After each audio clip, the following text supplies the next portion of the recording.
All right, good afternoon. I will start off with a trip announcement. The Secretary General will be departing New York on Friday, the 23rd of August, for a three-country trip that will take him to France, Japan, and the Democratic Republic of the Congo. His first stop will be in France, where he'll attend the G7 summit in Biarritz. At the summit, the Secretary General will participate in sessions on climate biodiversity and oceans, on fighting against inequalities, and on partnerships with Africa and the Sahel.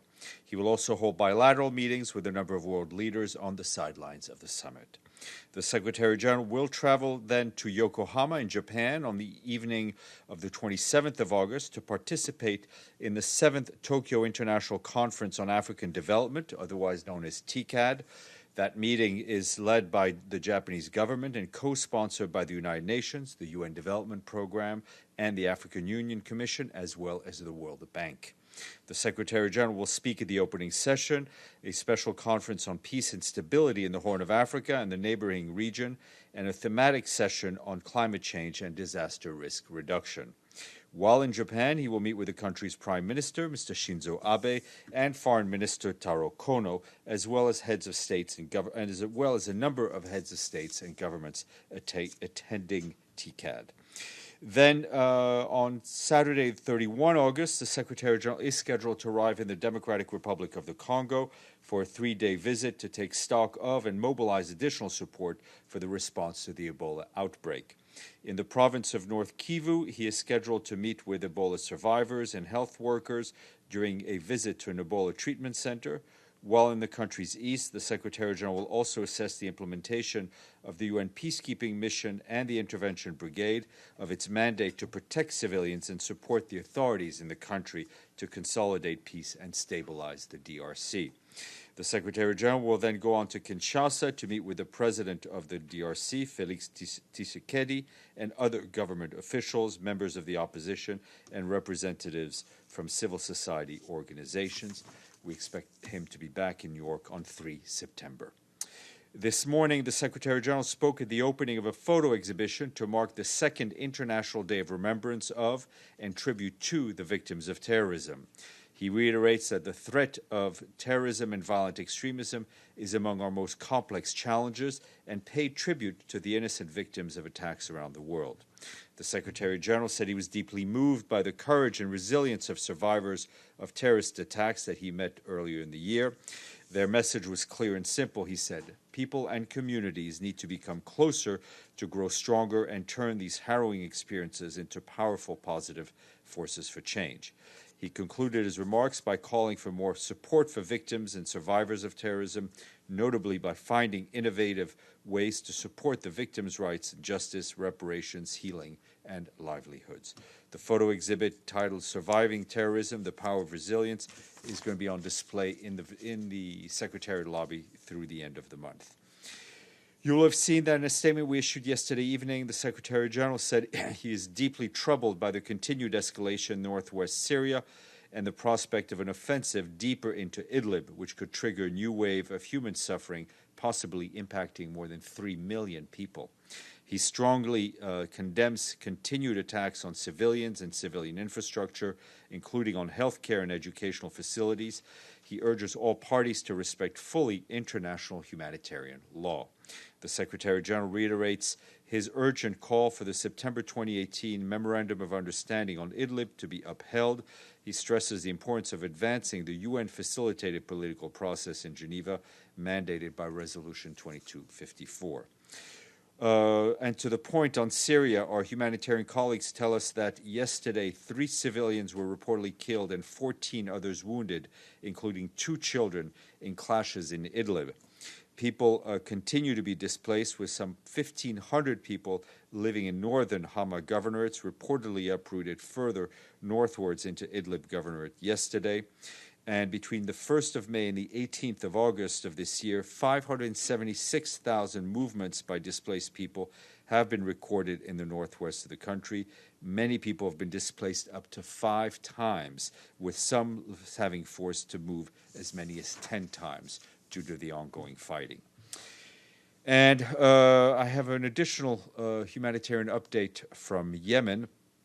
The humanitarian coordinator from Yemen, Lise Grande, said today that commitments made by donor countries at a pledging event in February for the crisis have failed to materialize, with several major programs have been forced to close in recent weeks. A staggering 22 life-saving programs will close in the next 2 months unless funds are received.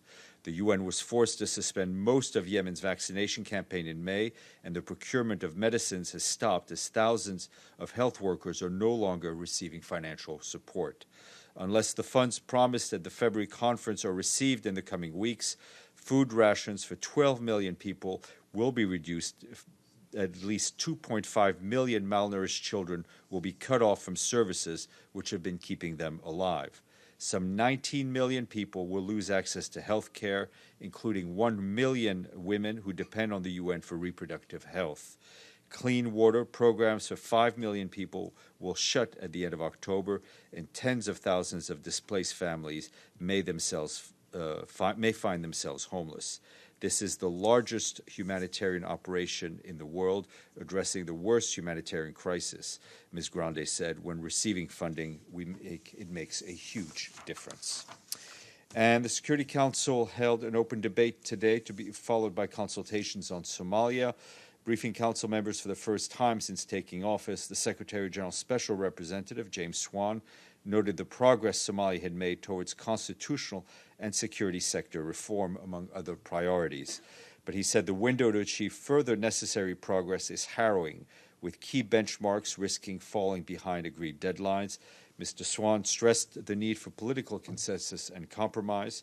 Also speaking at the open debate was Pramila Patten, the Secretary General's Special Representative on Sexual Violence and Conflict, who visited Somalia in July.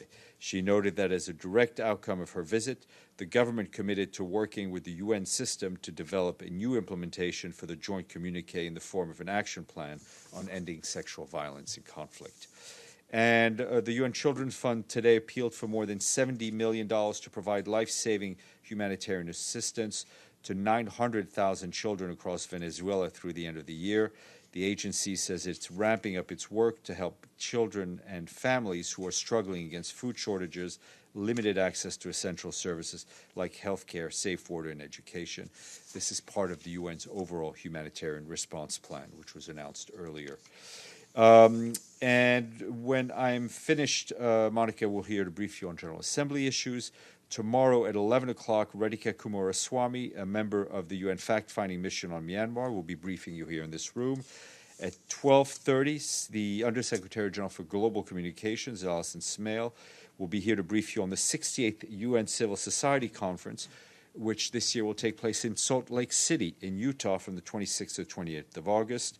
Also participating will be the mayor of Salt Lake City, Jackie Biskupski, the chair of the conference, Marusha Kardama, who chairs the NGO-DPI Executive Committee, Fanny Munlin, and a civil society youth representative.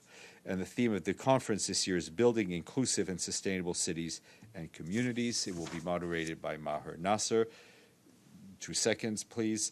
I'd been asked about reaction to the latest political developments in Sudan, and I can say that we warmly welcome the nomination by the Transitional Military Council and the Force for Freedom and Change for the Sovereign Council, as well as its subsequent formal formation and swearing in today. We take note of the inclusion of 2 women in the Sovereign Council and strongly further encourage the inclusion of women in all transitional bodies in Sudan, including in but not limited to the Transitional Legislative Assembly. We also understand that the Prime Minister-designate, Mr. Abdallah Hamdok, is set to arrive in Khartoum today to be sworn in. We wish him the best in leading the new transitional government and look forward to the speedy selection of his cabinet. As the Secretary General said in his statement after the signing ceremony this weekend, the UN looks forward to engaging with and supporting the transitional governing institutions. We also reiterate our commitment to assisting the transition process as it seeks to achieve the long-standing aspiration of the people of Sudan for democracy and peace. Lastly, extremely important, we say muchas gracias to our friends in Paraguay who have stepped up to the plate and paid their dues in full for 2019, bringing us to how many member states? 112. I'd hate to go backwards. Nice try, Zidi. All right, Masuji, go ahead. Thank you.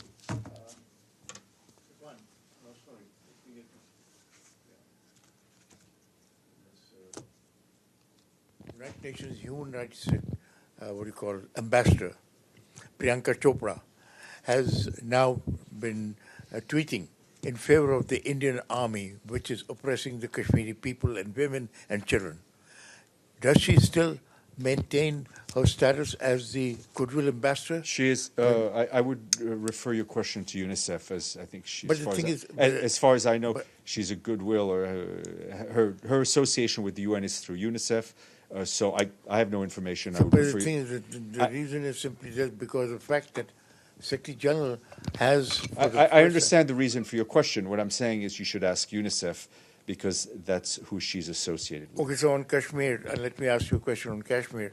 That will the Secretary General, because given the statement that he gave in the recently, wherein he said the situation should be resolved in accordance with the United Nations Charter and the resolution, in that case, will the Secretary General push India and Pakistan for some sort of talks?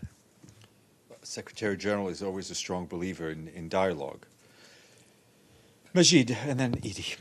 Thank you, Stéphane, and happy birthday.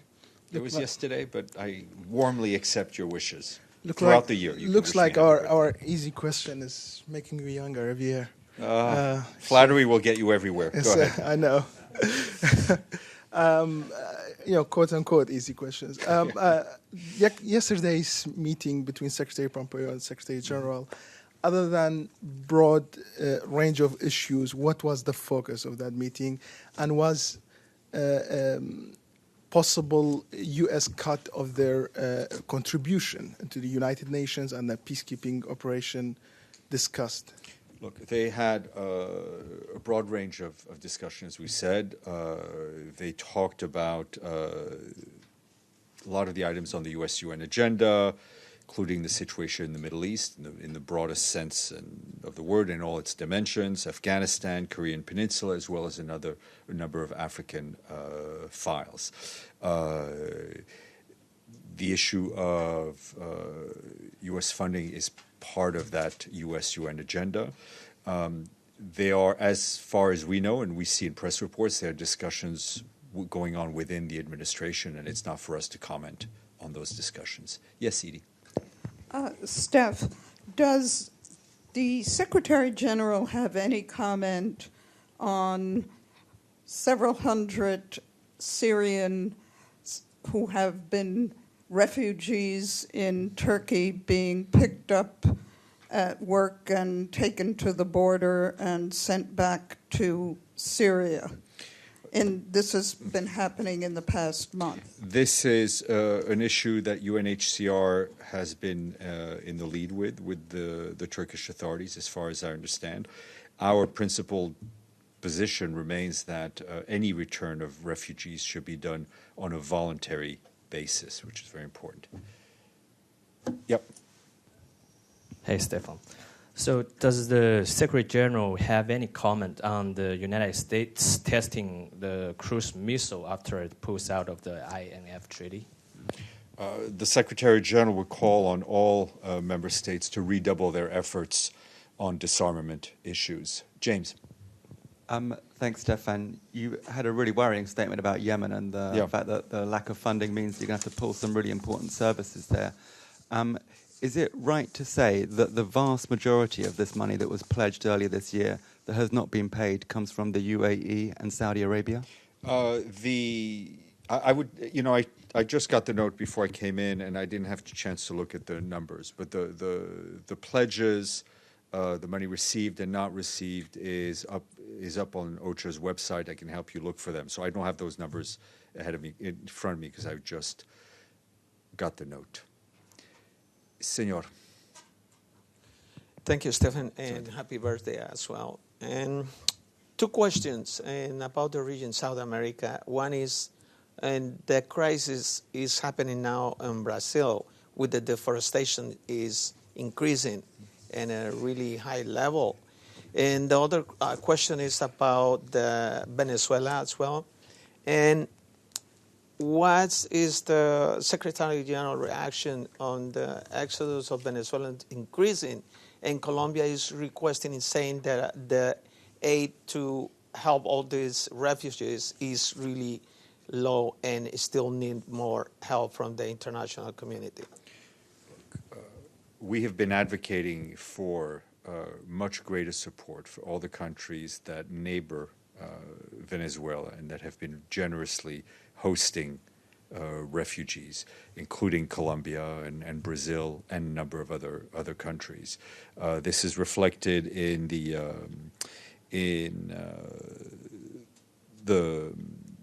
humanitarian appeals that we have made. Right, the High Commissioner for Refugees himself was in Brazil and in the region not long ago, strengthening that appeal. I think what those countries are showing a great amount of generosity. I mean, I would also underscore the decision taken by the Colombian government to grant citizenship to a large number of children born of refugees in their country. But they need the support of the international community, and that means financial support. On the issue of the Amazon forest, the issue of deforestation is one of great concern to us.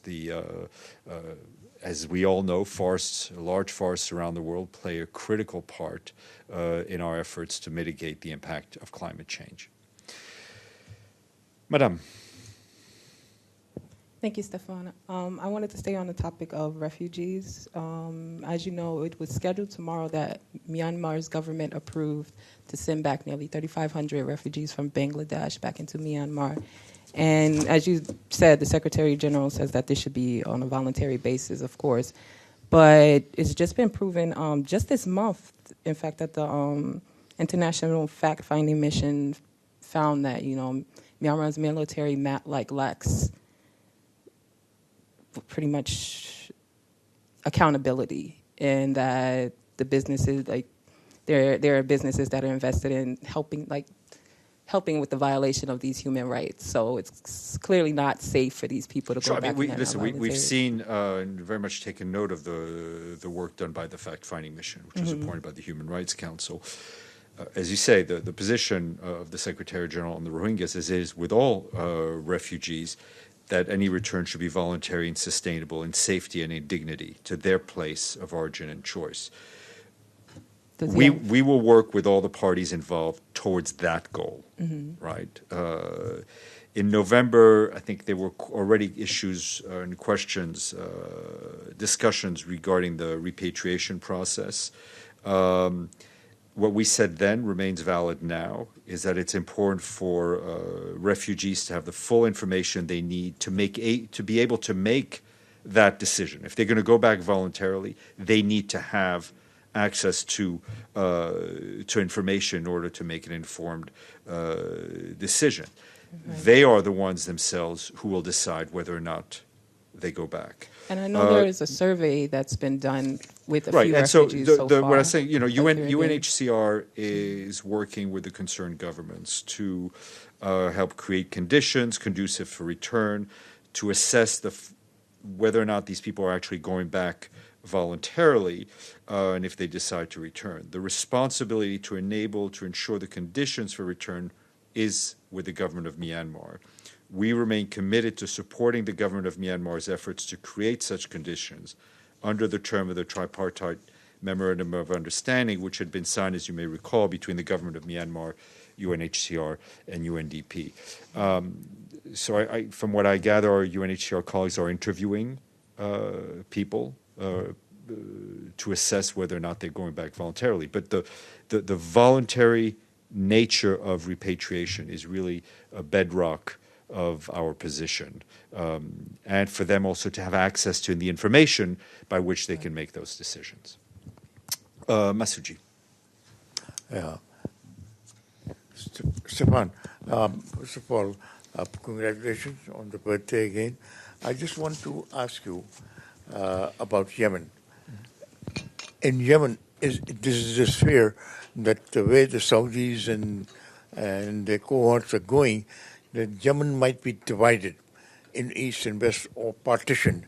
Is that the fear rational, or is it just being expressed because of the fact there is a report that there is a move about to divide Yemen into two parts? Masood, I would encourage you to read or watch what Mr. Griffiths said yesterday, and he spoke eloquently to that point.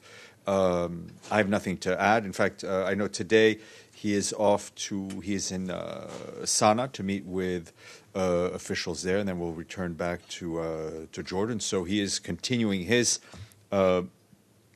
work in order to get the political agreement, in order to strengthen the Hodeidah agreement, and that will continue to be his mantra.